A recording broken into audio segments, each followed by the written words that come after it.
Hi, എല്ലാവർക്കും xylem B S സിയുടെ YouTube current affairs സെക്ഷനിലോട്ട് സ്വാഗതം. എല്ലാവരും നല്ല പഠനമായിരിക്കും. കാര്യം തിരുവനന്തപുരം ജില്ല LD എക്സാം നമ്മൾ ക്വസ്റ്റ്യൻ പേപ്പറൊക്കെ കണ്ടിട്ടുണ്ട്.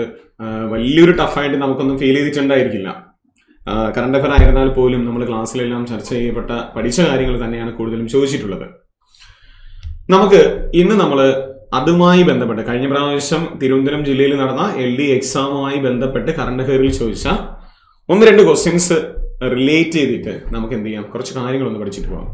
കാര്യം ഒരുപക്ഷെ ഇനി വരുന്ന എക്സാമുകൾക്ക് നമുക്ക് അതിൽ നിന്ന് ഒരുപക്ഷെ ക്വസ്റ്റ്യൻസ് PS ചോദിക്കുകയാണെങ്കിൽ എന്ത് ചെയ്യണം, നമ്മൾ എഴുതണം. അതുകൊണ്ട് എന്ത് ചെയ്യാം, നമുക്ക് അതുമായി റിലേറ്റ് ചെയ്ത് ഒന്ന് രണ്ട് ക്വസ്റ്റ്യൻസ് എന്ത് ചെയ്യാം, നമുക്കൊന്ന് നോക്കിയിട്ട് പോകാം. ഓക്കെ, ഇത് കഴിഞ്ഞ LD തിരുവനന്തപുരത്ത് ചോദിച്ചൊരു ക്വസ്റ്റ്യൻ ആണ്.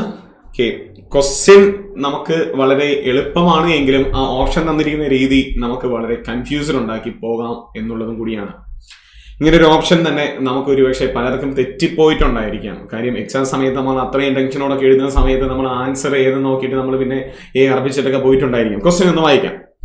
2023 ഇന്ത്യൻ റിപ്പബ്ലിക് ദിനാഘോഷത്തിൽ മുഖ്യ അതിഥിയായിരുന്ന അബ്ദുൽ ഫത്താഹ് അൽ സിസി ഏതു രാജ്യത്തിന്റെ പ്രസിഡന്റ് ആയിരുന്നു എന്നായിരുന്നു ചോദ്യം ഉണ്ടായിരുന്നത്.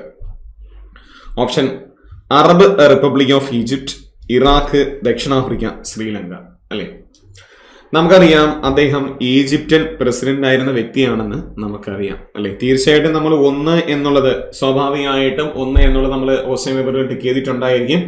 അതോടൊപ്പം ഒന്നായതുകൊണ്ട് നമ്മൾ അല്ലേ എന്നൊരു ഓപ്ഷനിലോട്ട് വരുമ്പോൾ ശരി എന്ന് എഴുതി പോവാൻ ചാൻസ് കൂടുതലാണ്. പക്ഷെ ഇവിടെ ഒന്ന് ശരി എന്ന് പറഞ്ഞിരിക്കുന്ന ഓപ്ഷൻ എവിടെയാണ്? ഓപ്ഷൻ ഡിയിലാണ്. ഓക്കെ, ഞാൻ പറഞ്ഞു ആ എക്സാം ഹാളിൽ ഇരിക്കുന്ന സമയത്ത് ഒന്നാണെങ്കിൽ നമ്മൾ തീർച്ചയായിട്ടും പിന്നെ അടുത്തിന് പോകുന്നത് നമ്മൾ OMRലോട്ടായിരിക്കാം. ആ OMRൽ പോയിട്ട് നമ്മൾ കറപ്പിച്ച പലരും ഉണ്ട് എന്നുള്ളതാണ് മറ്റൊരു സത്യം. ആ താഴെ തന്നിരിക്കുന്ന ഓപ്ഷനിലോട്ട് നോക്കുമ്പോൾ രണ്ട് ശരി എന്നാണ് തന്നിരിക്കുന്നത്. B 3 ശരി, C 4 ശരി, ഡിയിലാണ് നമ്മുടെ ആൻസർ പോയിരിക്കുന്നത്. OMRൽ കറപ്പിക്കേണ്ടത് ഡിയിലാണ് നമ്മൾ കറപ്പിക്കേണ്ടായിരുന്നത്. അല്ലെ, ശരി, നമുക്ക് 2023 ചോദിച്ചുകൊണ്ട് ഒരുപക്ഷെ 2024 ചോദിച്ചുകൂടാ എന്നൊന്നുമില്ല. അല്ലെ, ഈ കഴിഞ്ഞ 2024 75ാമത് റിപ്പബ്ലിക് ദിന പരേഡില് അവയുമായി ബന്ധപ്പെട്ട് നമുക്ക് ഒന്ന് രണ്ട് കാര്യങ്ങൾ എന്ത് ചെയ്യാം, മെല്ലെ ഒന്ന് നോക്കിയിട്ട് പോകാം. അതിലൊന്ന് 75ാമത് റിപ്പബ്ലിക് ദിന പരേഡാണ് 2024 നമ്മൾ കഴിഞ്ഞത്. എവിടെയായിരുന്നു വേദി എന്ന് ചോദിക്കണമെങ്കിൽ കർത്തവ്യ പഥാണ്. അല്ലേ, നമുക്കറിയാം കർത്തവ്യ പഥ് നിലവിൽ നമ്മൾ കേൾക്കുന്നത് ന്യൂ ഡൽഹി തന്നെയാണ്. ന്യൂഡൽഹിയിലെ കർത്തവ്യ പഥ ആണ് വേദിയായിരിക്കുന്നത്. എന്തായിരുന്നു 75ാമത് റിപ്പബ്ലിക് ദിന തീം ചോദിച്ചു കഴിഞ്ഞാൽ വികസിത് ഭാരത്, ഭാരത് ലോകതന്ത്ര കി മാതൃക എന്നാണ്. അല്ലെ, റിപ്പബ്ലിക് ദിനത്തിന്റെ തീം ചോദിച്ചു കഴിഞ്ഞാൽ എന്താണ്? വികസിത് ഭാരത്, ഭാരത് ലോകതന്ത്ര കി മാതൃക എന്ന് പറയുന്നതാണ് നമ്മുടെ ഈ പ്രാവശ്യത്തെ തീം. 75ാമത് റിപ്പബ്ലിക് ദിന പരേഡിൽ മുഖ്യ അതിഥിയായിരുന്നത് ഇമ്മാനുവൽ മാക്രോൺ ആണ്. നോക്കി വെച്ചോളുക, 75ാമത് റിപ്പബ്ലിക് ദിന പരേഡിൽ മുഖ്യ അതിഥിയായിരുന്ന വ്യക്തി ചോദിക്കുകയാണെങ്കിൽ ആരാണ്? അത് ഇമ്മാനുവൽ മാക്രോൺ ആണ്. അദ്ദേഹം ഫ്രാൻസിന്റെ പ്രസിഡന്റ് ആയിരുന്ന ഒരു വ്യക്തിയും കൂടിയാണ്. അല്ലെ, ഇമ്മാനുവൽ മാക്രോൺ നമുക്കറിയാം ഫ്രാൻസിന്റെ നിലവിലെ പ്രസിഡന്റും കൂടിയാണ് ഇദ്ദേഹം. ഇമ്മാനുവൽ മാക്രോൺ എന്ന് പറയുന്നത് രണ്ടാമത്തെ പ്രാവശ്യമാണ് ഫ്രാൻസ് എന്ന് പറഞ്ഞ രാജ്യം ഇന്ത്യയുടെ റിപ്പബ്ലിക് ദിന പരേഡിൽ പങ്കെടുക്കുന്നത് പോലും.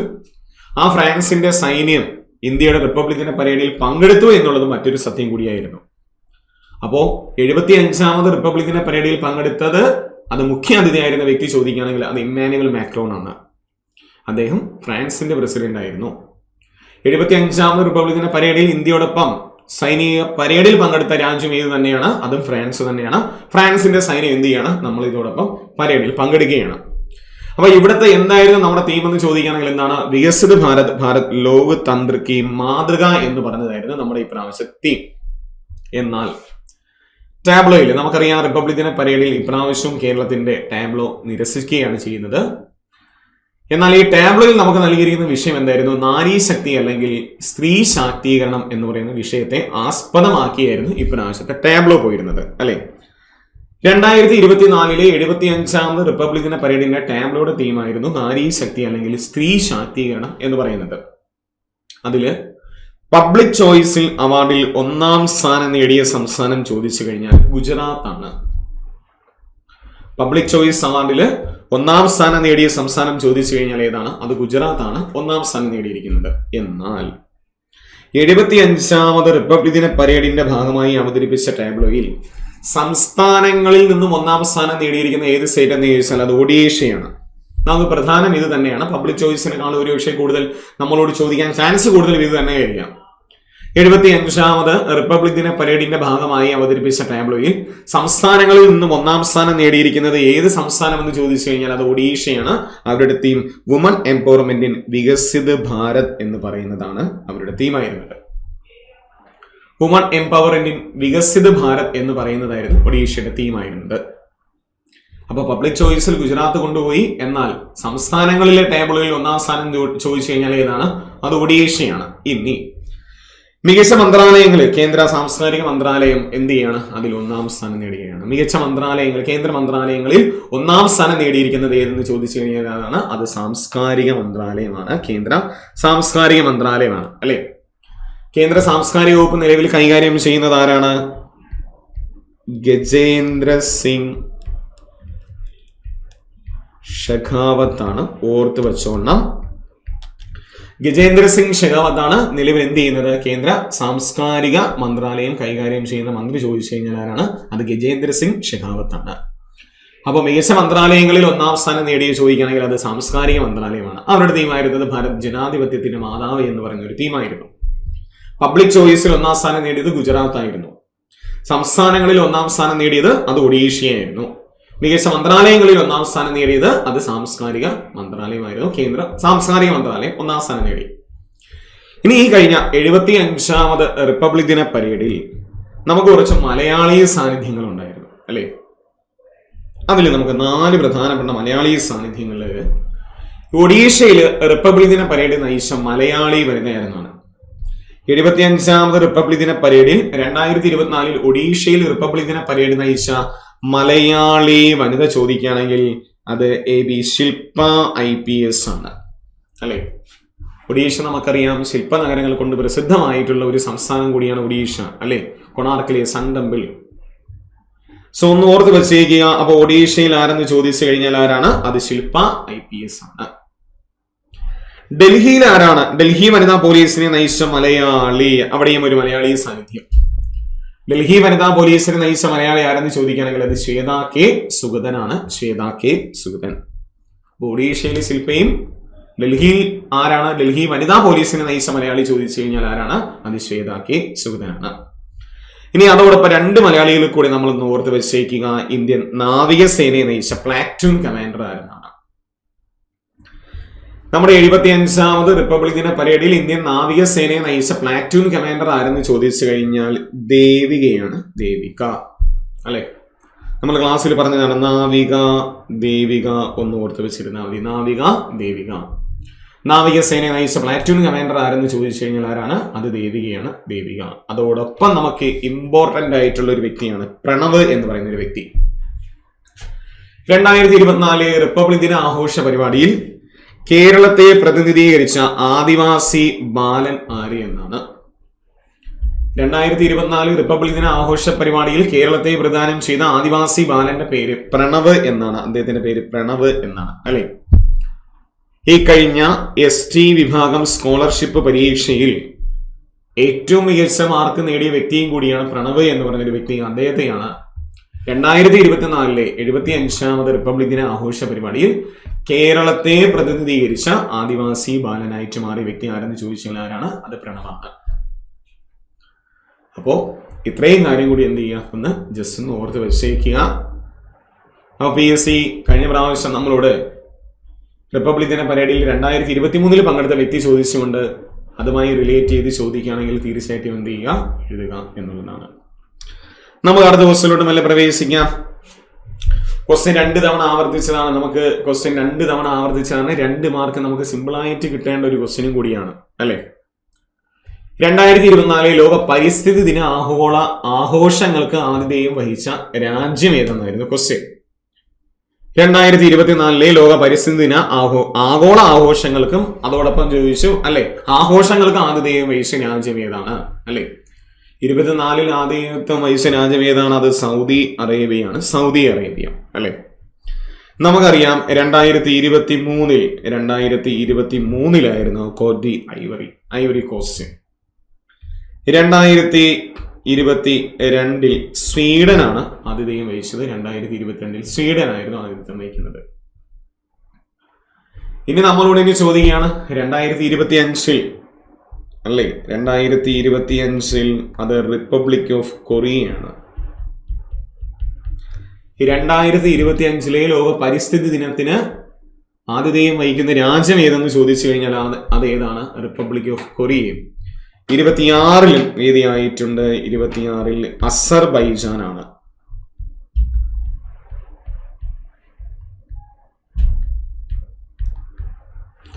ദയവ് ചെയ്ത് 26, 25 പഠിക്കാൻ നിൽക്കരുത് എന്ന് തന്നെയാണ് എല്ലായിടത്തും പറയുന്നത്. അതിനു മുമ്പ് ജോലി വാങ്ങിച്ചു പോവുക. ഇനി PS ചോദിച്ചാൽ മാത്രം എന്ത് ചെയ്യുക? നമ്മൾ എഴുതുക എന്നുള്ളതാണ്. അപ്പൊ 2025 വേദി ചോദിക്കുകയാണെങ്കിൽ അത് റിപ്പബ്ലിക് ഓഫ് കൊറിയയാണ്. 2026 ഏതാണ് വേദിയാണ്? അത് അസർബൈജാനാണ് വേദിയായിരിക്കുന്നത്. അസർബൈജാനാണ്. ഓക്കെ, അപ്പൊ എന്തായിരിക്കും തീം എന്നുകൂടി നമുക്ക് നോക്കാം. അതിനു മുമ്പ് ഈ കഴിഞ്ഞ ഇമ്പോർട്ടന്റ് ഡേയ്സിന്റെ 1-2 തീമും കൂടി നമുക്ക് നോക്കാം. തീർച്ചയായിട്ടും കഴിഞ്ഞ എക്സാമിന്, മുൻകാല എക്സാമിനെല്ലാം PS ചോദിച്ചതും കൂടിയാണ്. നമുക്ക് ജസ്റ്റ് 1-2 തീം നമുക്ക് മെല്ലെ നോക്കിയിട്ട് പോകാം. അതിലൊന്ന് ലോക തണ്ണീർത്തട ദിന പ്രമേയം എന്തെന്നാണ് അല്ലെ. ഒരുപക്ഷെ നമ്മളോട് എന്താണ് ലോക തണ്ണീർത്തട ദിനം എന്ന് ചോദിക്കുകയാണെങ്കിൽ അത് ഫെബ്രുവരി മാസം 2-ാം തീയതിയാണ് നമ്മൾ ലോക തണ്ണീർത്തട ദിനമായിട്ട് ആചരിക്കുന്നു എന്ന് നമുക്കറിയാം. ഫെബ്രുവരി മാസം 2-ാം തീയതി അല്ലെ, വേൾഡ് വെറ്റ്ലാൻഡ് ഡേ. 2024 തണ്ണീർത്തട ദിനത്തിന്റെ തീം എന്തെന്ന് ചോദിക്കുകയാണെങ്കിൽ തണ്ണീർത്തടങ്ങളും മനുഷ്യക്ഷേമവും എന്ന് പറയുന്നതാണ് അല്ലെ. Wetlands and human well being എന്ന് പറയുന്നതാണ് ഇപ്രാവശ്യത്തെ 2024 തീം എന്ന് പറയുന്നത്. 2025 തീമും വന്നിട്ടുണ്ട്. 2025 തീം ചോദിക്കുകയാണെങ്കിൽ connected wetland from the mountains to the sea എന്ന് പറയുന്നതാണ്. 2025 തീം ചോദിച്ചാലും നമ്മൾ എഴുതുക എന്താണ്? Connected wetland from the mountains to the sea എന്ന് പറയുന്നതാണ്. ഒരുപക്ഷെ നമ്മളോട് ഇനി 2024 തന്നെ ചോദിക്കണമെന്നില്ല. 2023 എന്നാണ് 2023 ലോക തണ്ണീർത്തട ദിനത്തിന്റെ പ്രമേയം എന്തെന്ന് ചോദിക്കുകയാണെങ്കിൽ തണ്ണീർത്തടങ്ങൾ പുനഃസ്ഥാപിക്കുന്നതിനുള്ള സമയമായി എന്നുള്ളതാണ് അല്ലേ. തണ്ണീർത്തടങ്ങൾ പുനഃസ്ഥാപിക്കുന്നതിനുള്ള സമയമായി എന്നുള്ളതാണ് 2023 തീം. 2022 PS നമ്മളോട് ചോദിച്ചില്ലേ, 2022 തീം എന്തായിരുന്നു?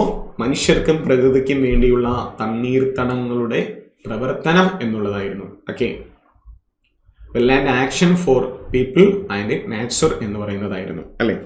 മനുഷ്യർക്കും പ്രകൃതിക്കും വേണ്ടിയുള്ള തണ്ണീർത്തടങ്ങളുടെ പ്രവർത്തനം എന്ന് പറയുന്നതായിരുന്നു 2022 തീം. നമ്മൾ ഓർത്തിരിക്കേണ്ടത് 2024 തന്നെയാണ്. PS കൂടുതൽ ചോദിക്കാൻ ചാൻസ് കൂടുതലും 2024 തന്നെയാണ്. എന്തായിരുന്നു? തണ്ണീർത്തടങ്ങളും മനുഷ്യക്ഷേമവും എന്ന് പറയുന്നതായിരുന്നു നമ്മുടെ 2024 തണ്ണീർത്തട ദിനത്തിന്റെ പ്രമേയം എന്ന് പറയുന്നത്.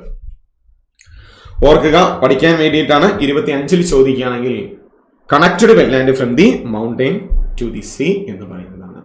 നമുക്ക് 1-2 തീം കൂടി നമുക്ക് മെല്ലെ ഒന്ന് നോക്കാം. ലോക ജലദിനം മാർച്ച് മാസം 22-ാം തീയതി നമ്മൾ ലോക ജലദിനമായിട്ട് നമ്മൾ ആചരിക്കുകയാണ്. 2024 ലോക ജലദിനത്തിന്റെ പ്രമേയം ചോദിക്കുകയാണെങ്കിൽ വാട്ടർ ഫോർ പീസ് എന്ന് പറയുന്നതാണ് അല്ലെ. ജലം സമാധാനത്തിന് എന്ന് പറയുന്നതാണ്. വാട്ടർ ഫോർ പീസ് എന്ന് പറയുന്നതായിരുന്നു അല്ലെ. ജലം സമാധാനത്തിന് എന്ന് പറയുന്നതാണ് 2024 ലോക ജലദിനത്തിന്റെ പ്രമേയം. എന്നാണ് ലോക ജലദിനമായിട്ട് നമ്മൾ ആചരിക്കുന്നു എന്ന് ചോദിക്കുകയാണെങ്കിൽ മാർച്ച് മാസം 22-ാം തീയതിയാണ് നമ്മൾ എന്ത് ദിനമായിട്ട് ആചരിക്കുന്നത്? ലോക ജലദിനമായിട്ട് നമ്മൾ ആചരിക്കുന്നു. അപ്പൊ 24 തീം ചോദിക്കുകയാണെങ്കിൽ എന്താണ്? വാട്ടർ ഫോർ പീസ് എന്നാണ്. 23 ചോദിക്കുകയാണെങ്കിൽ ജല ശുചിത്വ പ്രതിസന്ധി പരിഹരിക്കുവാൻ മാറ്റം ത്വരിതപ്പെടുത്തുന്നു എന്നുള്ളതാണ് 23 തീം. നമ്മളോട് ചോദിക്കാൻ ചാൻസ് കൂടുതൽ 24 തന്നെയായിരിക്കണം. അപ്പൊ എന്നാണ് ലോക ജലദിനം എന്ന് ചോദിച്ചാൽ അത് മാർച്ച് മാസം 22-ാം തീയതിയാണ്. എന്താണ് തീം? വാട്ടർ ഫോർ പീസ് എന്ന് പറയുന്നു അല്ലെ. മാർച്ച് 23 നമ്മൾ ആചരിക്കുന്നത് ലോക കാലാവസ്ഥാ ദിനമായിട്ടാണ്. ലോക കാലാവസ്ഥാ ദിനം അല്ലെ. 2023 റിപ്പോർട്ട് പ്രകാരം ഏറ്റവും കൂടുതൽ കാലാവസ്ഥാ വ്യതിയാനം സംഭവിച്ച് ദുരിതങ്ങൾ ഏർപ്പെടുന്ന ഭൂഖണ്ഡം ചോദിക്കുകയാണെങ്കിൽ അത് നമ്മുടെ ഏഷ്യയാണ്. ഏഷ്യ എന്ന് പറയുന്ന ഭൂഖണ്ഡത്തിലാണ് 70% ആണ് നമുക്ക് സംഭവിക്കുന്നത്. ഫോർ എക്സാമ്പിൾ ഇപ്പം നടന്ന ചൂരൽമല, വയനാട് എന്നുള്ളത് പോലും അല്ലെ. നമുക്ക് വേണ്ടപ്പെട്ട ഒത്തിരി പേർ നമുക്ക് അതിനകത്ത് നഷ്ടപ്പെട്ടു എന്നുള്ളതാണ്. ഇനിയും ഒരുപാട് പേര് കിട്ടാനുമുണ്ട് എന്നുള്ളതാണ്. അങ്ങനെ കേന്ദ്ര സർക്കാരിന്റെ ഒരു റിപ്പോർട്ട് പുറത്തിറക്കിയായിരുന്നു. കാലാവസ്ഥാ വ്യതിയാനം സംഭവിക്കുന്ന കേരളത്തിലെ 2 ജില്ലകൾ ഏതൊക്കെയെന്നാണ്. അങ്ങനെ ചോദിക്കുകയാണെങ്കിൽ അതിലൊന്ന് കോഴിക്കോട്, മറ്റൊന്ന് പത്തനംതിട്ട. അത് കേന്ദ്ര കാലാവസ്ഥാ വകുപ്പിന്റെ റിപ്പോർട്ട് പ്രകാരമാണ്. കേരളത്തിൽ കാലാവസ്ഥാ വ്യതിയാനം സംഭവിക്കുന്ന 2 പ്രധാനപ്പെട്ട ജില്ലകളിൽ ഒന്ന് കോഴിക്കോടും പത്തനംതിട്ടയാണ്. ശരി, നമുക്ക് ലോക കാലാവസ്ഥാ ദിനം 2023 എന്തായിരുന്നു 2023 പ്രമേയം എന്ന് ചോദിക്കുകയാണെങ്കിൽ കാലാവസ്ഥയുടെയും ജലത്തിന്റെയും ഭാവി നിർണ്ണയിക്കൽ എന്നുള്ളതാണ് 2023 തീം. എന്താണ് 2024 തീം ചോദിക്കുകയാണെങ്കിൽ കാലാവസ്ഥാ പ്രവചനത്തിന്റെ മുൻനിരയിൽ, അല്ലെ, at the front line of climate action എന്നുള്ളതാണ് 24. അപ്പൊ 24 ലോക കാലാവസ്ഥാ ദിനത്തിന്റെ പ്രമേയം എന്തെന്ന് ചോദിക്കുകയാണെങ്കിൽ എന്താണ്? കാലാവസ്ഥാ പ്രവർത്തനത്തിന്റെ മുൻനിരയിലാണ്, അല്ലെ, നമുക്കിപ്പോ തന്നെ പ്രവർത്തനത്തിന്റെ മുൻനിരയിൽ തന്നെ ആയിരിക്കണം എന്നുള്ളതാണ്. 23 എന്തായിരുന്നു? കാലാവസ്ഥയുടെയും ജലത്തിന്റെയും ഭാവി നിർണ്ണയിക്കൽ എന്ന് പറയുന്നതായിരുന്നു. നോക്കിക്കോളൂ, മാർച്ച് മാസം 24-ാം തീയതി നമ്മൾ എന്ത് ദിനമായിട്ട് ആചരിക്കുന്നു? ലോക ക്ഷയരോഗ ദിനമായിട്ട് നമ്മൾ ആചരിക്കുന്നു. മാർച്ച് മാസം 24-ാം തീയതി ലോക ക്ഷയരോഗ ദിനമായിട്ട് ആചരിക്കുന്നു, അല്ലേ?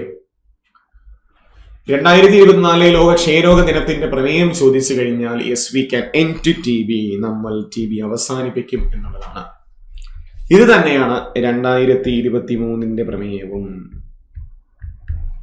Yes we can end TB എന്നുള്ളതാണ്. അപ്പൊ ലോക ക്ഷയരോഗ ദിനത്തിന്റെ പ്രമേയം ചോദിച്ചു കഴിഞ്ഞാൽ എന്താണ്? Yes we can end TB എന്നുള്ളതാണ്.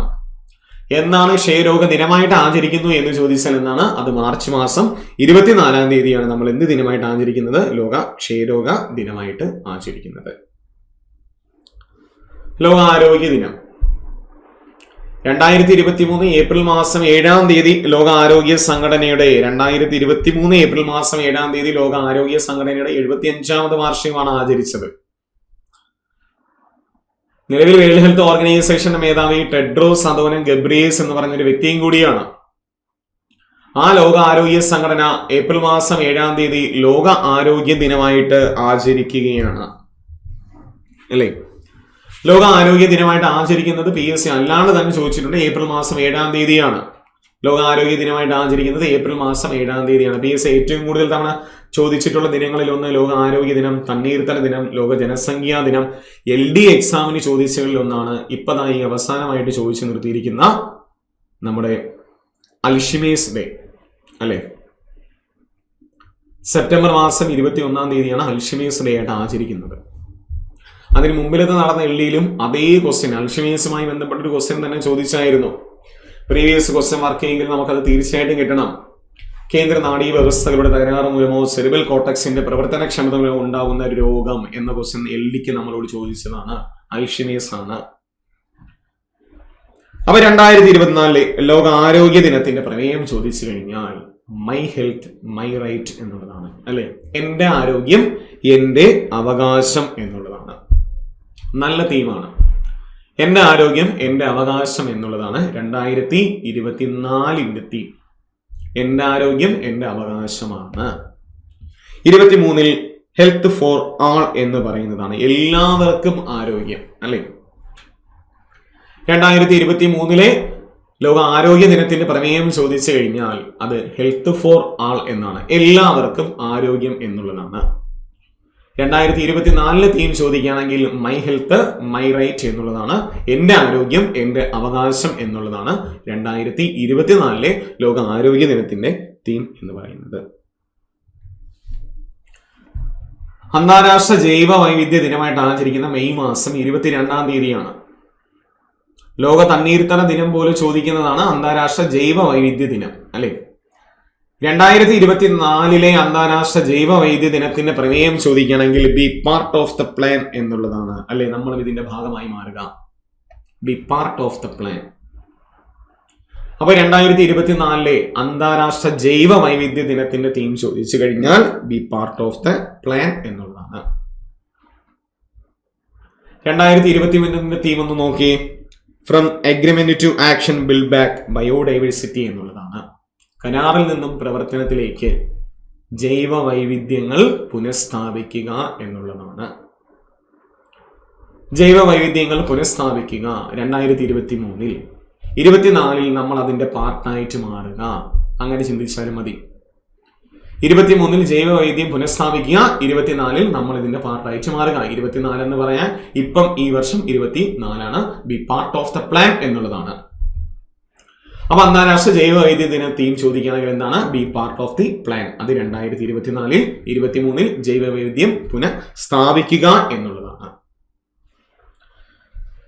ജൂൺ മാസം 5-ാം തീയതി നമ്മൾ ലോക പരിസ്ഥിതി ദിനമായിട്ട് ആചരിക്കുകയാണ് അല്ലെ. ലോക പരിസ്ഥിതി ദിനം ജൂൺ 5 എല്ലാ വർഷവും നമ്മൾ ലോക പരിസ്ഥിതി ദിനമായിട്ട് ആചരിക്കുന്ന വേൾഡ് എൻവയോൺമെന്റൽ ഡേ ആയിട്ട് ആചരിക്കുകയാണ്. 2023 തീം BS ചോദിച്ചതാണ് ബീറ്റ് പ്ലാസ്റ്റിക് പൊല്യൂഷൻ എന്നുള്ളത് അല്ലെ.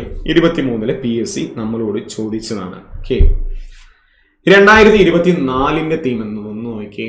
Land restoration, desertification and broad resilience എന്നുള്ളതാണ് അല്ലെ. ഭൂമി പുനഃസ്ഥാപിക്കൽ അല്ലെ. ഭൂമി പുനഃസ്ഥാപിക്കൽ, മരുഭൂമി വൽക്കരണം, വരൾച്ച,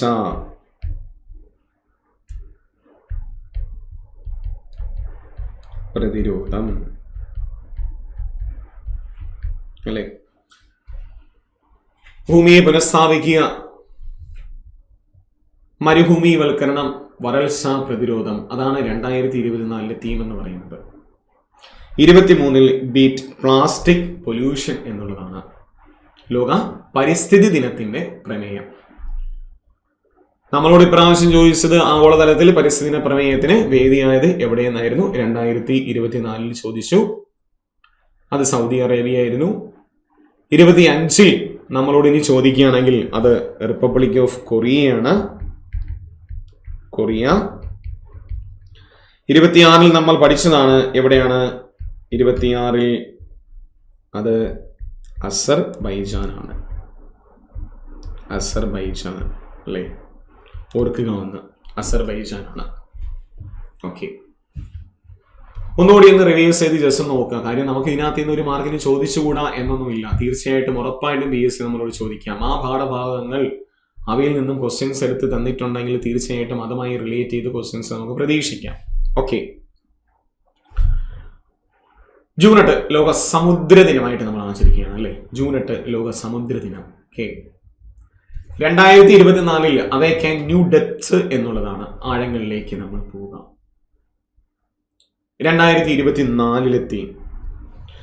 2023 തീം എന്തായിരുന്നു? Planet ocean, the tides R changing എന്നുള്ളതാണ് അല്ലെ. 2023